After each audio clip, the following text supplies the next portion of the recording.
you can't see anything right now. I mean, there's not much to see, but because I was actually on my way to sleep. And before being on my way to sleep, I got a little bit of a, how do I call it?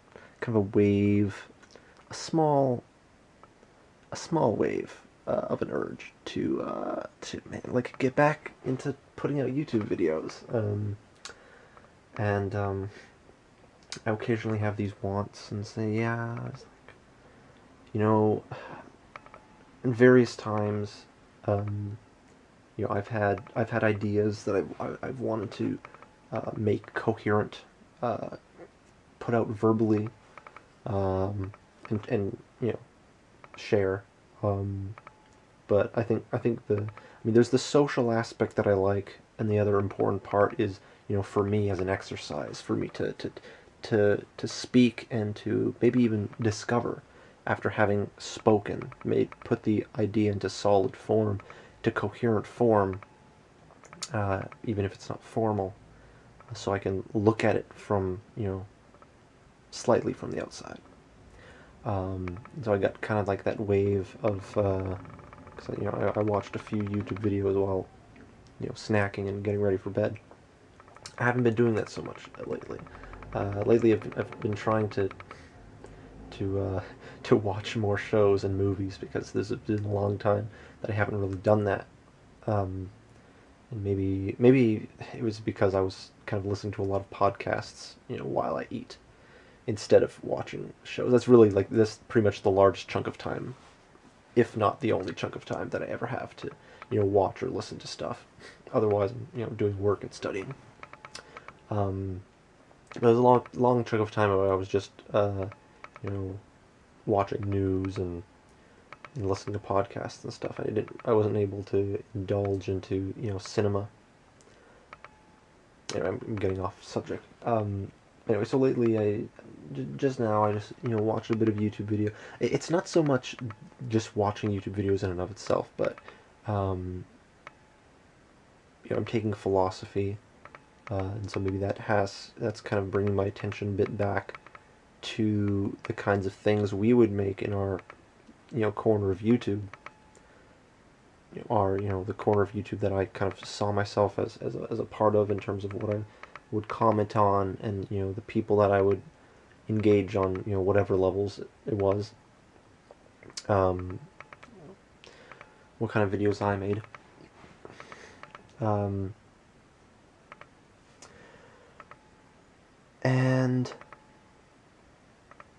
And so I kind of, yeah, so there was that, and there was the feeling of wanting to put out YouTube videos again, wanting to verbalize these philosophical ideas, you know, getting back to doing that. And I had the idea for a video, and I said, yeah, you know what, I'm way too tired to do something like this now, even though all these, you know, I'm half speaking out loud on my way to sleep, thinking about this subject, this kind of very, you know, it's to me, it's the sort of subject I would make into a video and share with you guys and girls. Sorry, I use guys in a kind of gender neutral sense. And I don't know if the fact that I use the word guys in a gender neutral sense, if that's, you know, I've kind of, if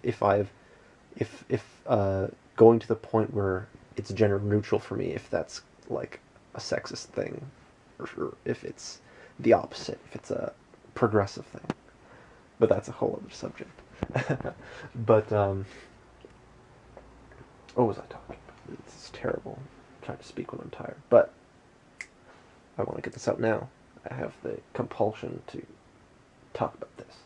And I don't know, maybe for me, I mean, you can't see me because it's too dark for this camera to pick it up, but I'm actually lying in bed with an eye mask on. So maybe this is kind of a bit relevant to the subject that I want to talk about, like the actual subject, the ideological thing that I want to talk about. and it has to do with, I think the title of this video is going to be called Thinking with like like the letter I, but not like the letter, I mean the concept of I, like me, I, me, in quotation marks, maybe.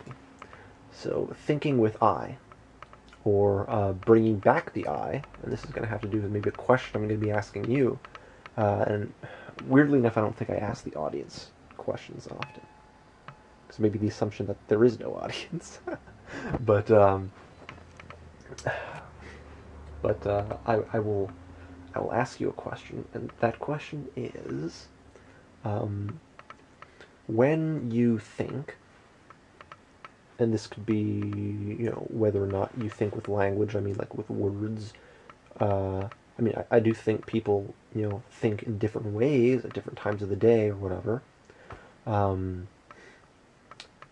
I mean, across all of your kind of different modes of thought, whichever ones you have, if not just one. How many times, or how often, do you invoke personal pronouns in reference to yourself or your position as the person who is thinking? And I was just recently thinking about, I've been thinking about this maybe for the past couple or a few days, and kind of doing an exercise, and I will get into that later. But, I mean, first I want to ask you guys that, because I might not be representative of the majority. But I guess maybe the personal pronoun that I use more often than others is you. Maybe some people would find this weird, but I kind of think to myself using you a lot. Like, oh, you think this, and you should do this, and so on and so forth. But lately, these days, I'm thinking of what that might do in terms of my sense of agency, or my subconscious feeling, or whatever, of agency. Like, if that doesn't... Okay, I'm going to go straight into this. I'm going to be most coherent if I go into the I bit. I feel that it's weird, because I could be using the pronoun I more often. And even when it's unsaid, when it's implied, still, if I were to form my thought into a sentence, it would not take the I into... It would not write out the I. And I'm thinking I could be much more accountable for myself, and more, because I'm trying to be a driven university student. Ow, sorry, I have a sore throat. I'm recovering from a cold. And I need a drink of water. I'm gonna get a drink of water.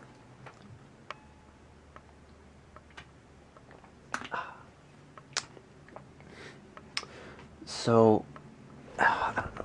I think, and I was just thinking this. I was just listening to an old video, where Galen was talking about drunken peasants, where he was saying that a lot of the time people... No, there are times when people think, but most of the time those people don't think. And I'm one of those people. I consider myself one of those people that only thinks some of the time, and most of the time just doesn't think. Like, but what I can say of myself is that I pay attention, not in a kind of Sherlock Holmes way, where it's like I have like every detail is at my fingertips, but I think I pay attention to my phenomenology, like the not what is beyond my senses, but beyond, I guess, I mean, like, what's in front of my eyes. But I think I pay attention to the way like to what I actually consciously engage in, like the ways, like the phenomenology of it, like what it seems like. And I think this involves my artistic, the artistic part of me. I was an illustration student, the visual arts part of me, which relies heavily on, well, at least for me, it really embraced the part, the part of a person. Now, this is to make this relatable, but maybe in a kind of counterintuitive way, because I don't even know if my fellow artists will immediately be able to understand this. But maybe I can make a connection in an unexpected way, and then eventually you'll be able to kind of understand what I'm talking about. But it's the part of you, the part of a person that, it's the part of your brain or whatever, or your instinct or something, or whatever part of your subconscious or whatever, that knows that, well, that person's ugly. That person has an ugly face. It's like, it's this like, I don't want to call it raw emotion, because this weird perverted theory underneath it. Like there's a method to the madness, but it's still madness. It's not like rationally justifiable. It's not ethical. It's immoral. It's and maybe because of that, the opposite also is just as immoral. Maybe beauty is immoral. Actually, no. I think there's been times, and I mean, I'm just bringing these questions out there because I'm on the subject. But I think actually, I've actually had these kind of reflections, these conversations with myself, where I've actually come up with the idea that, you know what, I think beauty is immoral. I think it's unethical. People don't deserve to be more beautiful, or maybe to be considered beautiful. They don't deserve to be more beautiful. Like, that's not, is that even an objective thing? Are they more beautiful? I mean, but like, they don't deserve to have, whatever they have that has other people consider them to be more beautiful than others. It's not something that people deserve. And I'm not saying that people shouldn't have that, but it's a completely different conversation. I'm using the word deserve in a more, I mean, even what I mean by deserve, that's a whole like a philosophical language thing, conversation of itself. But I mean that it's in most simplest terms, it's not a fair thing. It's an unfair thing. It doesn't. Okay, I'm sidetracking way too much. How do I bring us back to the topic of I? Oh yeah, I was talking about. Yeah, I'm way off subject. Just slowly kind of step back so I can eventually get myself back on topic. So there's a part of my brain that is involved in arts that is this kind of, it's like an opinion, it's a very opinionative part of the brain that is not rationally backed up. It's like, I have these feelings, these judgments of like, this kind of feels nice, it's kind of good, and this one, I don't like it, it doesn't sit well with me. But it's not an ideology, it's not a rational thing. It's the part of me that says, well, that person's eyes are either too close together or too far apart. It's like, there's these, it's like, it's not this,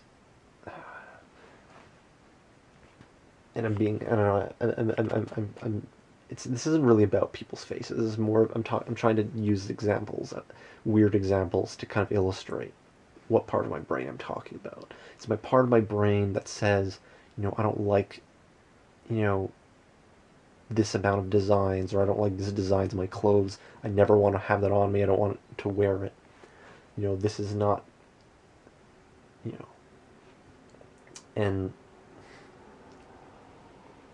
or like, it's part of me also that says, okay, well, this pencil case has to be such and such it has to be in this part of my desk, and it can't be at this angle because it's going to drive me nuts. It's this weird, so maybe it has to do with, the obsessive compulsive part of a person's brain, or whatever part of the brain is accessed by obsessive compulsiveness.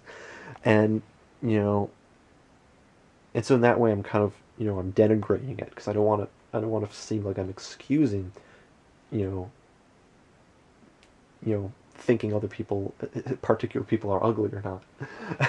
but I'm trying to illustrate the madness part of this, but how it underlies our awareness. And I try to, as an artist, I would have to summon it up, because in order to make a pretty picture, you need to summon those up to know what you're not going to do, and also to know what you do want to do, because the opposite of that, the opposite of knowing what you think is ugly is also knowing what you think is pretty, or what you think is beautiful, and what you think looks good, and what tastes you have. There's a good word that's relatable: taste.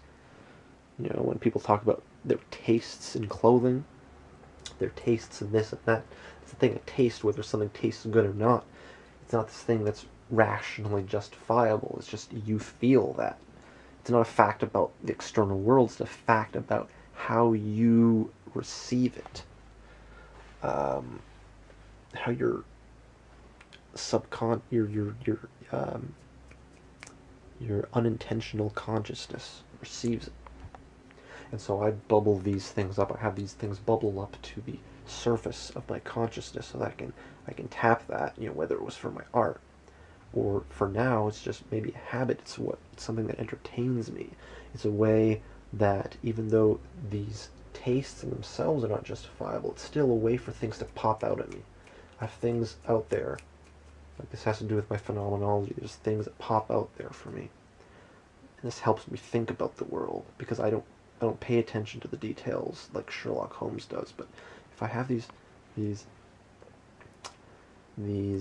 tastes of mine, if I don't keep them suppressed, I'm not gonna talk about all of them in public. But if I bring these things to the surface of my own personal awareness, it gives me something to think about. It gives me something to analyze about the world. And that's what I mean when I don't think I don't think that I think most of the time, but I do pay attention.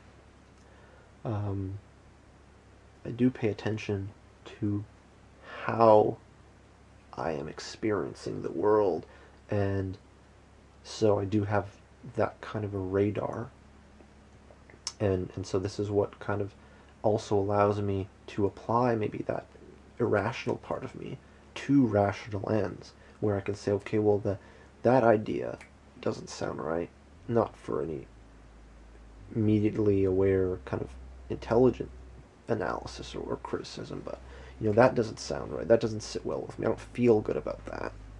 What about it don't I feel good about? And whether or not it began as something rational, that kind of attention grabbing part of this awareness of mine that I'm tapping into, kind of brings me to the end of, okay, well, can I justify not feeling good about this? Is there something about it that I didn't like the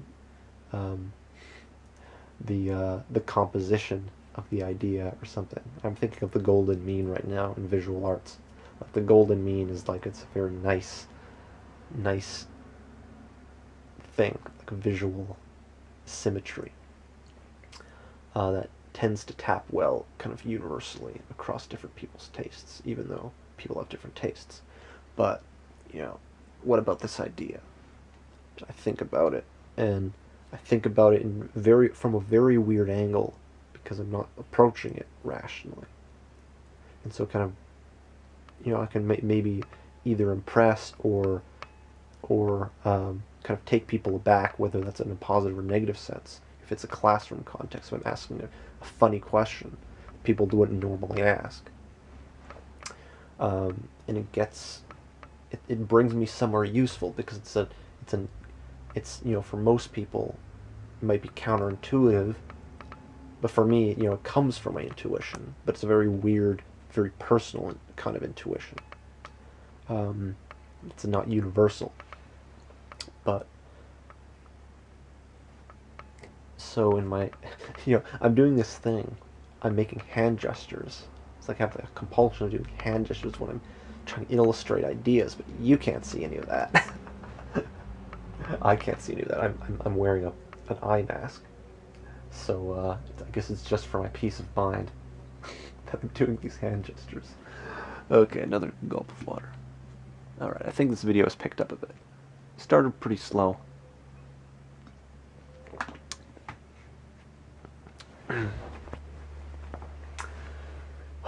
So, I still haven't delved into the topic yet. I brought it up at the beginning. I went on a couple of tangents there, but I think this last tangent was kind of useful. It meant something. So, though I need to get to the point before I get too tired to even be coherent.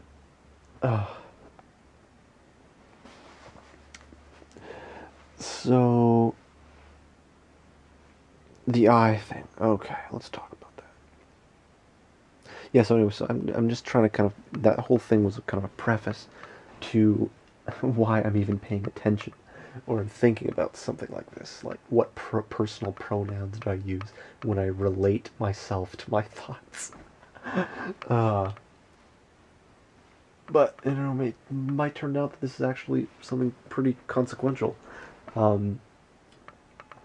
Because, personally, I don't use I a lot, and like I said, I use you more than any other personal pronoun. But now I'm thinking of ways in which I can more, and here's a very good way I can tie this to something current.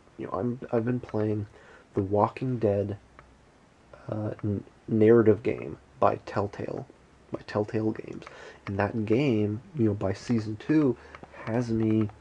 In the game, it had me completely immersed in kind of possessing this character, the main character. And it's a story, for those who don't know, it's a story game. It's a story-driven game, which is kind of like, it's essentially like a TV series, except it's interactive, where I, the viewer, and you, if you play it, you're watching this story as it unfolds, but when it gets into conversations the main character has, you get choices. So it's like there's a certain time limit. Okay, the main character needs to say something. Here's 4 different choices, and across all the choices across an episode, across a season of the series, you have an opportunity to have your personality, be expressed across the choices that you have the main character make. And if not your personality, you can make some kind of experiment. I'm going to have the main character be as mean as possible, or maybe have them apply this philosophy of action or psychology throughout the story and see what the consequences are. Or maybe it's just to see give it your own flavor onto this series, a personalization, a personalized narrative. But it's not meaningless in the sense that the artist is not sending a message, but rather it's kind of an explosion of the artist's message, where the artist's message isn't this one-dimensional. It isn't this one-dimensional. It's not this linear thing, but there's different sides to it. So the author is designing particular situations across this narrative in which your own agency, your own ethics, your own actions, and your own relation to the rest of the world and to the people around you, in this context of the narrative, in a zombie apocalypse, and survivors other than yourself, is kind of shown back to you with a kind of a mirror. And so these different situations are catered to make some of them are branching. So you do a particular decision, if it has enough ramifications, it can really affect kind of like how the story goes. So, I kind of forget why I brought that up. But, oh yeah, I remember. But that series, playing that, especially by the time I was in the second season, it kind of had me thinking about my own agency, my own, because in playing the game, it's very clear that I have power over what happens around me, or at least I consider myself to have power. I'm telling myself that I have a responsibility here. And each decision is like, oh my gosh, like I have to make this decision. It might be a quick decision. I might be at a loss of time to really think about the consequences of how my decisions are reflecting my own philosophy, but I'm having that conversation with myself. But in my own life, apart from the video game, like in my everyday life, that isn't so obvious all the time.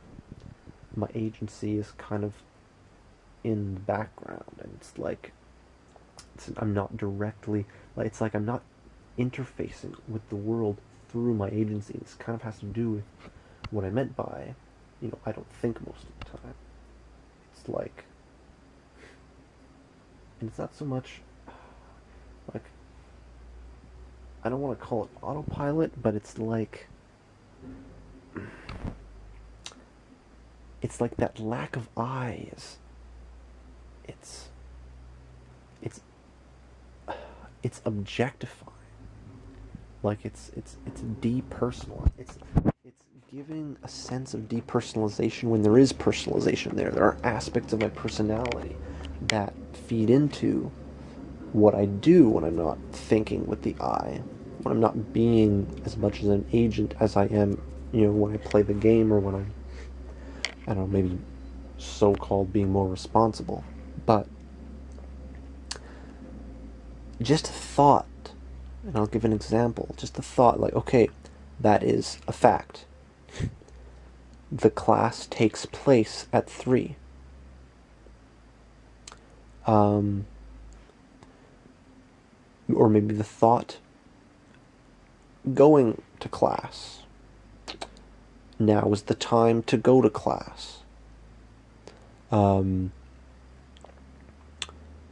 This part of the day is when I get onto the metro or the bus or something and I head, and now I'm saying I, but when I think it, I'm not really thinking the I. I'm not thinking of myself as an agent doing that. It's like I'm thinking about the things that are being done, not the things that I am doing. The things that are being done, the things that are to be done, the things that are important, the things that are valuable, the things that are good, the things that are nice, the things that are cool, the things that are enjoyed. So this is a very passive way of interfacing with the world. I think doesn't have me harness kind of what I rationally think, and I don't want to distance this rational part from me. I really want to make the point that that the whole of myself, my full personality, is regrettably not being reflected in the thought process that lacks the vocabulary of the I, of that first person vocabulary of thought.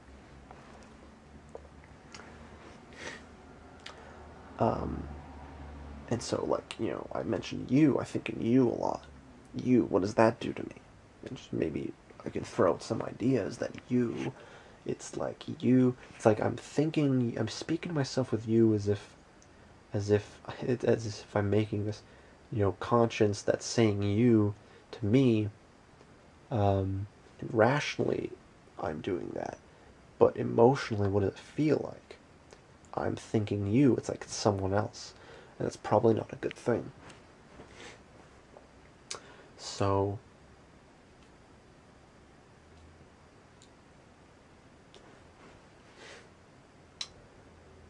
So now I'm kind of doing an exercise in which I try to think I more often, even in awkward places.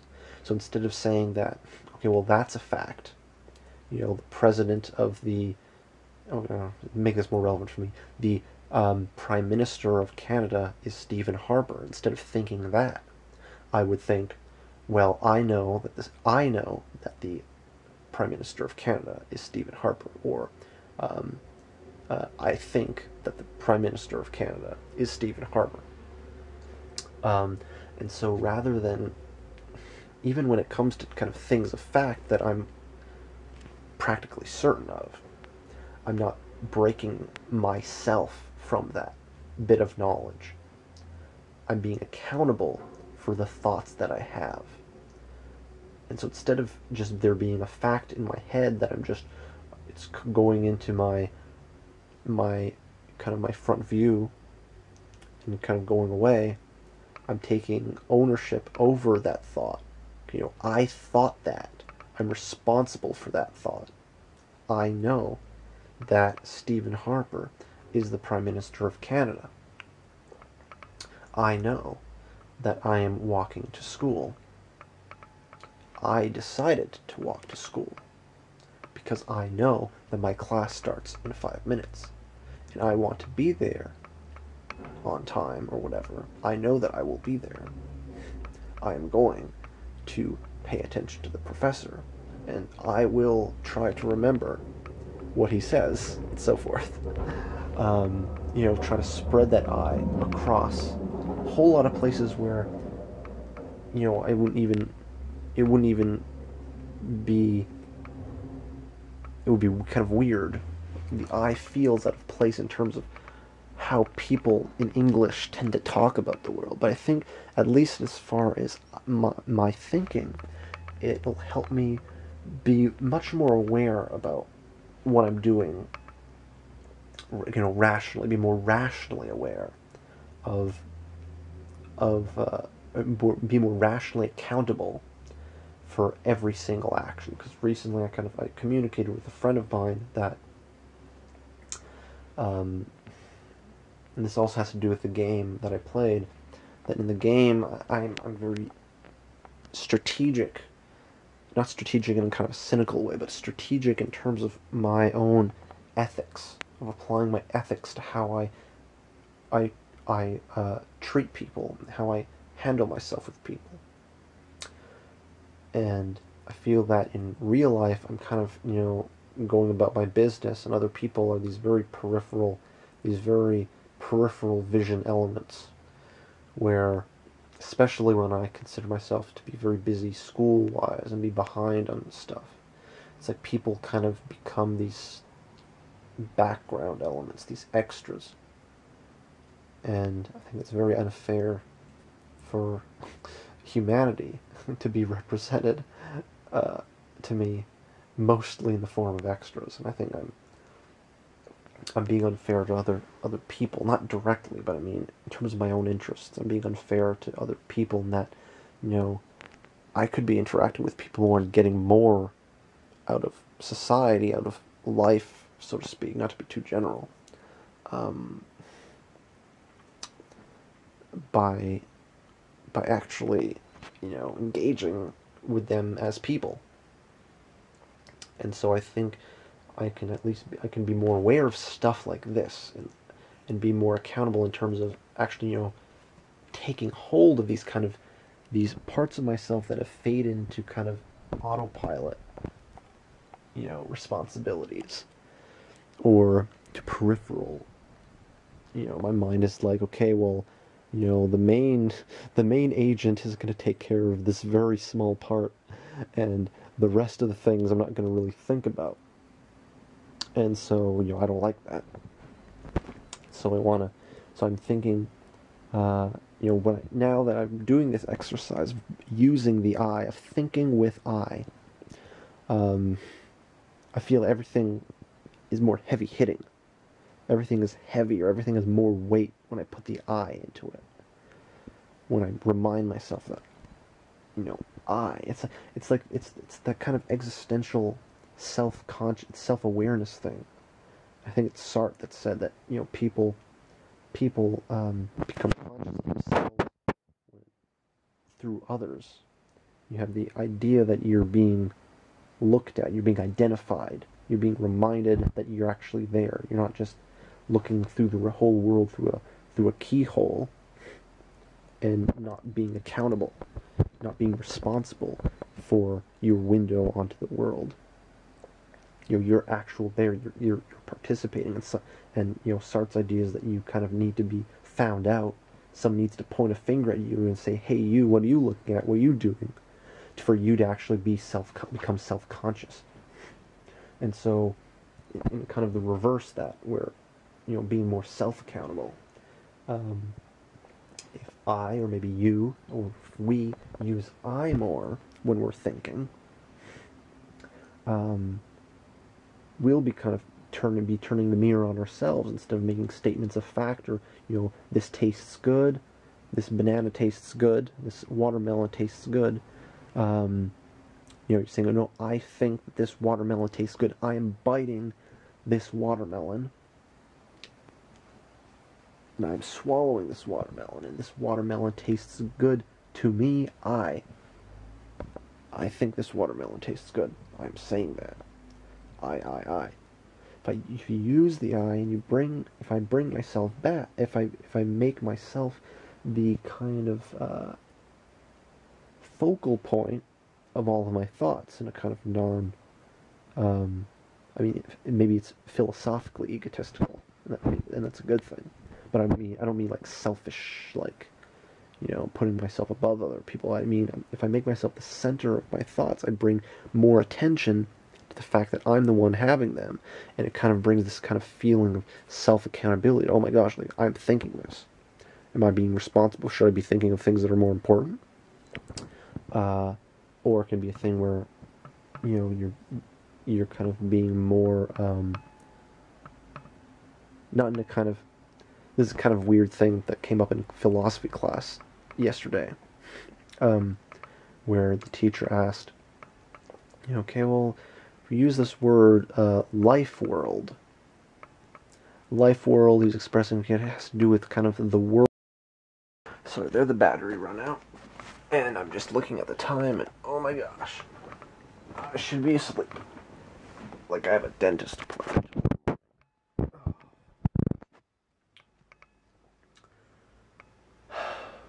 Anyway, how do I wrap this? Anyway, so if I, as I was saying, if I bring myself to the center of my thoughts, I can be more responsible and aware kind of throughout, you know, as far as I spread the eye, I think I will be thinking. And I guess that's a good thing, because I did say at the beginning that I do think that I think sometimes, and most of the times I'm not thinking.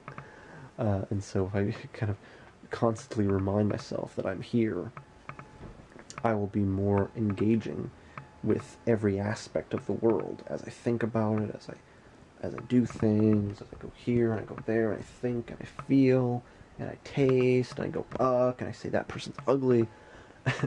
I'm going to be more accountable for those things, you know, to myself.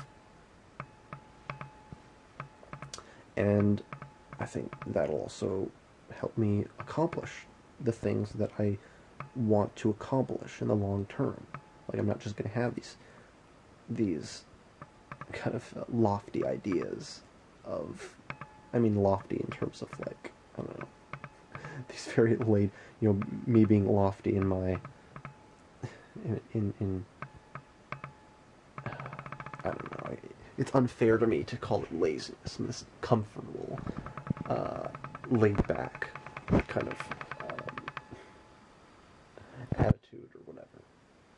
And maybe lofty is not the right word, but this kind of laid back attitude where I was like, oh yeah, I'll get back to my YouTube channel, I'll revive it, that's fine, I can get through I can edit those videos that I procrastinated 2 years to edit, and I'll put it out. I'll make this comic. 7 years it'll be done, and that's like, if I try hard. In 7 years it'll get done. Sometime before I die, I'm gonna put that out. I'm gonna publish something, or whatever. I'll do this. I'll do that. Like, instead of just having those, and maybe I'm thinking, if I'm actually thinking I all the time, it's like, oh yeah, what am I doing? Point the finger at myself. Not what are you doing? What am I doing? With my time, really. And so I can more actively figure out, not figure out through kind of what am I feeling, figuring out through actions. Like, I think this kind of died out. I'm kind of getting tired, so tired that I'm not being coherent anymore. So I think I'm going to stop there. So that's it. So what do you think about this? What kind of pronouns are you using when you're thinking?